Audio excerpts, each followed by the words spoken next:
How to increase iPhone ringtone and alert volume. Go to settings. Go to sounds and haptics.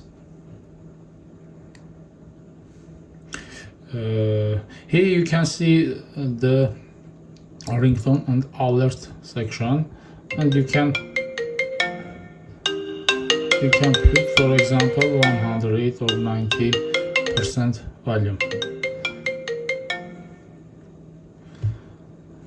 Also, you can activate the button change with buttons, and the volume buttons can be used to adjust the volume of the ringtone and alerts. Thank you for watching.